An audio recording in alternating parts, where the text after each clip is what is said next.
সামনে কিন্তু বরিশাল ইউনিভার্সিটি। এই যে সামনে ছোট্ট একটি ব্রিজ আছে, ব্রিজটা পার হলেই কিন্তু বরিশাল ইউনিভার্সিটি। এটা হচ্ছে খায়েরবাদ ব্রিজ। তো এখানে একটা মজার কাহিনী আছে। আমি যখন বরিশাল থেকে কুয়াকাটা যাচ্ছিলাম খুলনা হয়ে, তো এখান থেকে আমার একটা হেলমেট পড়ে গেছিল। এই যে আমি এখন উল্টো যাচ্ছি, আমি তখন সোজা যাচ্ছিলাম। তো ওখান থেকে একটা হেলমেট পরে গিয়ে এত জোরে মানে গুড় খাইতে খাইতে খাইতে খাইতে ডিগবাজি খাইতে খাইতে গেছিল, হেলমেটটা পুরো ভেঙে চুরে শেষ হয়ে গেছিল।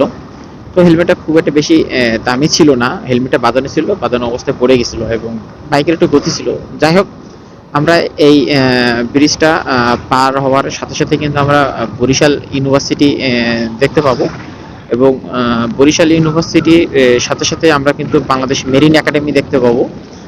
আমার হাতের ডান দিকে যে রাস্তাটা চলে গেছে, এই রাস্তা দিয়ে বরিশাল ইঞ্জিনিয়ারিং কলেজ এবং ভোলা রাস্তা, যেটা হচ্ছে ভোলা যাইতে হয়। ভোলা যাওয়ার সময় হচ্ছে ওখান থেকে একটা ফেরি পার হতে হয় মেবি। হ্যাঁ, অনেক অনেক সময় লাগে ফেরিটা পার হতে। আগে অল্প দূরত্ব ছিল, এখন ভেঙে চুরে একাকার হয়ে গেছে, অনেক দূর। মানে আমি যখন ফেরিটা পার হয়েছিলাম প্রায় আমার 1 থেকে 1.5 ঘন্টা সময় লাগছিল ফেরিটা পার হতে। যাই হোক, আমি এখন বরিশাল ইউনিভার্সিটির প্রায় সামনের গেট, সামনের এতে চলে আসছি। বরিশাল ইউনিভার্সিটির সামনে রাস্তাটা একটু খারাপ, বাট তেমন কোনো কিছুই না। আর আমার হাতের ডানে বরিশাল ইউনিভার্সিটির 2য় নম্বর গেট এবং সামনেটা হচ্ছে 4 নম্বর গেট। এবং আমার হাতের ডান দিয়ে একটা রাস্তা চলে গেছে, ওই রাস্তাটা দিয়েই কিন্তু আন্ডারপাস হয়ে বাংলাদেশ মেরিন একাডেমিতে ঢুকতে হয়। বাংলাদেশ মেরিন একাডেমির সামনে একটা সাইনবোর্ড দেওয়া আছে, সামনে গেলে আপনারা দেখতে পাবেন। রাস্তাটা ক্রস হয়ে যাইতে হয় এবং হাতের বামে কিন্তু বাংলাদেশ মেরিন একাডেমি, আর হাতের ডানে বাংলাদেশ বরিশাল বিশ্ববিদ্যালয় গেট। এটা হচ্ছে 4 নম্বর গেট। আচ্ছা, এখন সামনে বাসটার জন্য তো দেখতে পাচ্ছেন না, আমি একটু স্লো করি। হ্যাঁ, এই দেখেন বাংলাদেশ মেরিন একাডেমি বরিশাল। এখান থেকে যে নিচ দিয়ে যে রাস্তাটা চলে গেছে, এই রাস্তা চলে ব্রিজের নিচ দিয়ে হাতের বামে হচ্ছে বাংলাদেশ মেরিন একাডেমি। আচ্ছা, বাসটার জন্য হয়তো খুব একটা বেশি অসুবিধা হয়ে যাচ্ছে দেখার জন্য। এটা হচ্ছে বরিশালের ব্রিজ। এই ব্রিজটার নাম হচ্ছে দপদপিয়া ব্রিজ। এখান থেকে দেখতে পাচ্ছেন অনেক বড় একটা স্থাপনা তৈরি হচ্ছে। এটা হচ্ছে বরিশাল ইউনিভার্সিটির আন্ডারে। এখান এখান থেকে ভালো বোঝা যাবে না। আর এটা হচ্ছে বাংলাদেশ মেরিন একাডেমি। আমি একটু ক্লোজলি ধারের দিকে যাই, এটা হচ্ছে বাংলাদেশ মেরিন একাডেমি। এখান থেকে জাহাজের নাবিকরা সব প্রশিক্ষণ নেয়। জাহাজের নাবিক বলেন, ক্যাপ্টেন বলেন, এখান থেকে প্রশিক্ষণ নেয়। এই যে বাংলাদেশ মেরিন একাডেমি, হাতের বাম সাইডে যে বিল্ডিং গুলো দেখতে পাচ্ছেন এটা,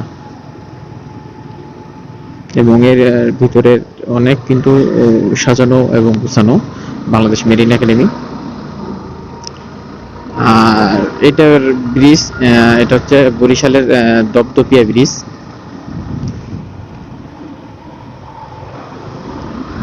সেতুটা কিন্তু অনেক বড়, কিন্তু সেতুর রাস্তার অবস্থা কিন্তু খুব একটা ভালো না। রাস্তা কম বেশি এখানে খারাপ আছে আর কি।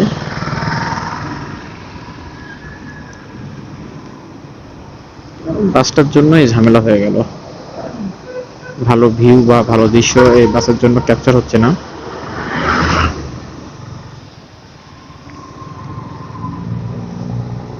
হ্যাঁ, এই সাইডে কিন্তু বরিশাল শহরটা দেখা যাচ্ছে। বরিশাল শহরটা কিন্তু অনেক বড়। বরিশাল, যাই হোক, আমরা ব্রিজের একেবারে শেষ প্রান্তে চলে আসছি। সামনে মেবি টোল দিতে হবে, তো দেখি আমরা টোল এবারও ছাড়া দিয়ে চলে যাব। আমি কি বাসটাকে ওভারটেক করবো? আসলে সেতুর উপরে ওভারটেক করা ঠিক না, সামনে আবার একটা ট্রাক আছে, তো ডাবলিং আছে, তো ওভারটেক করাটা আসলে ঠিক হবে না আমার যতটুকু মনে হলো। তো আমি পাঁচ পাঁচ চলে যাই, একটু দূরত্ব বজায় রেখে, কারণ তারা সামনে টোলের জন্য দাঁড়াবে। একটু স্লো স্লো যাই। ডাবলিং না থাকলে আমি ওভারটেক করে চলে যেতাম, যেহেতু ডাবলিং আছে তো আমি ওভারটেক করলাম না আর কি।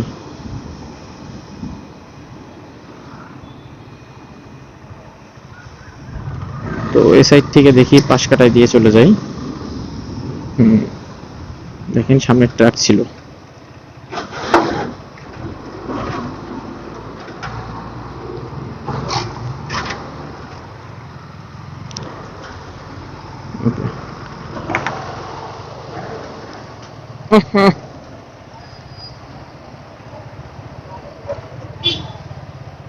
ভাই সড়ক ও জনপথ ভাইয়া, আসেন আসেন।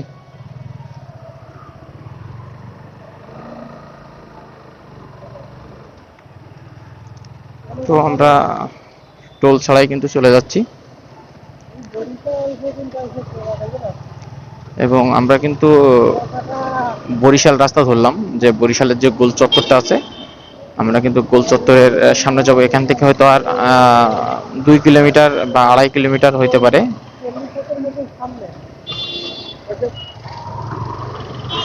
এখানে একটু জ্যাম বেঁধে গেল।